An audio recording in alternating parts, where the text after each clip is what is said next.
All right, today we are diving deep into a really fascinating concept, straight from Stanford's advanced course on deep reinforcement learning. We're talking about model-based reinforcement learning. Essentially, we're going to break down how an AI can learn to predict what's coming next, almost like it's building its own internal GPS to navigate the world. Let's jump right in. So let's start with the big question, right? How can an AI actually learn to see the future? And no, I don't mean with a crystal ball. I mean by building a real fundamental understanding of cause and effect. This ability to predict, to look ahead, well, that's what really separates a simple reactive machine from a truly intelligent system. Now, before we zero in on our main topic, we kind of need to get our bearings. To really get why model-based learning is such a game changer, we first need a map of the entire reinforcement learning world. Understanding the major territories helps us see exactly where this strategy fits and what makes it so different. Okay, so at a high level, you can think of three main continents on our map. First, you've got online RL. This is where an AI learns by just getting out there and exploring its world. You know, trial and error. Think of a baby learning to walk. Then there's offline RL, where the AI is more like a student. It learns from a fixed, pre-existing set of data, like reading a history book. It can't run new experiments.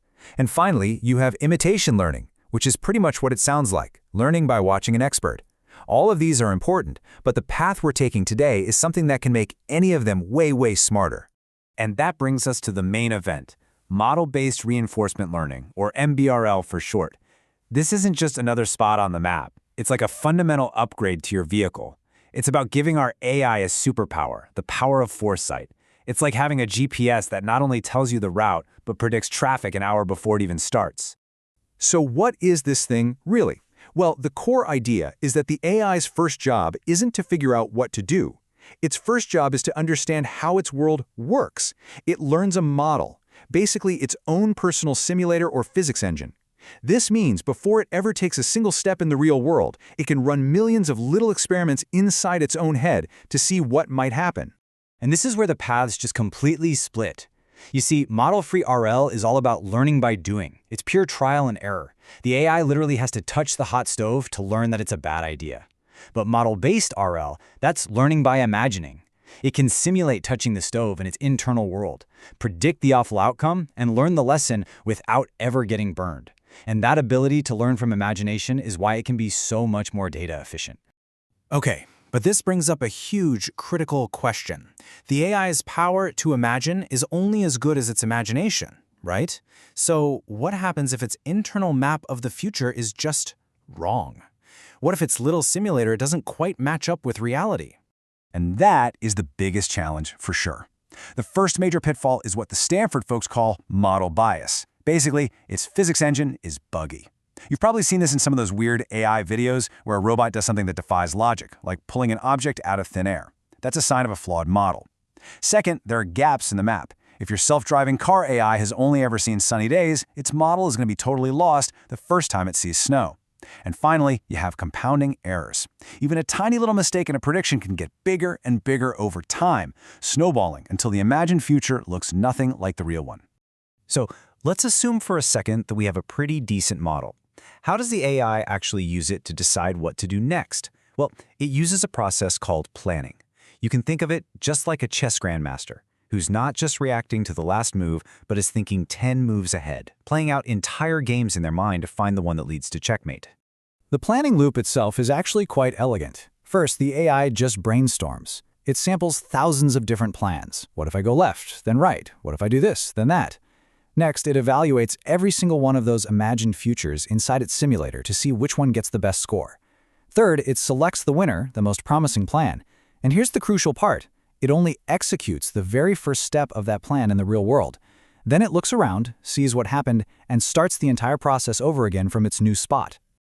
This really highlights a critical choice in how the AI acts. An open-loop system is kind of like an old dumb torpedo. It calculates its path once at the beginning and just goes. If something unexpected gets in the way, well, too bad. But a closed-loop system, this is often called model predictive control, is so much smarter. It still plans a whole sequence of moves, but it only takes that first step. Then, it takes a new snapshot of reality and makes a completely new plan from scratch. This constant cycle of plan, act, observe, and replan makes it incredibly resilient to mistakes and surprises. Okay, so this all sounds great in theory, but what does learning by imagining actually look like in the real world? Let's check out a fantastic case study from the course, teaching a robot hand to have almost human-like dexterity. Now, the challenge here was just enormous. We're talking about controlling a 5-fingered robot hand with 24 joints. That's actually more complex than a human hand, and teaching it to do delicate things like spin a little ball around in its palm. For most of the old-school AI methods, a problem this complicated is basically impossible to solve with just trial and error. And here's the punchline. This is what's so amazing. By learning a model of the world first, by imagining, this approach was 5 times more data efficient. It used 5 times less real-world data than the best model-free methods out there. It basically succeeded by spending way more time thinking and way less time fumbling around in the real world. And the results are just stunning.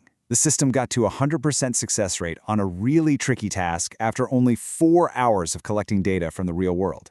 I mean, think about that.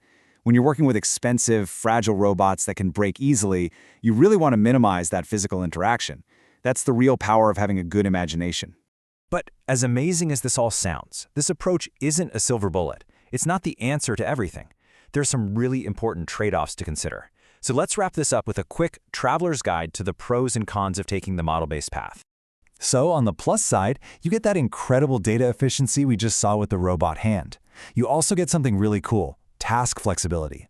Because the AI learns a general model of how the world works, not just how to do one specific thing, you can often give it a brand new goal, like tell a robot that learned to walk forward to now walk backwards, and it can figure it out on the fly without any new training. Now for the cons.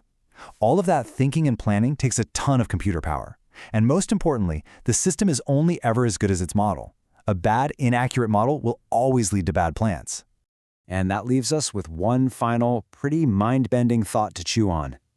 As our ability to build these internal world models gets better and better, as they start to become almost perfect simulators of reality, you have to wonder, will the act of planning inside a perfect simulation eventually just replace the need for learning from the messy, unpredictable real world altogether?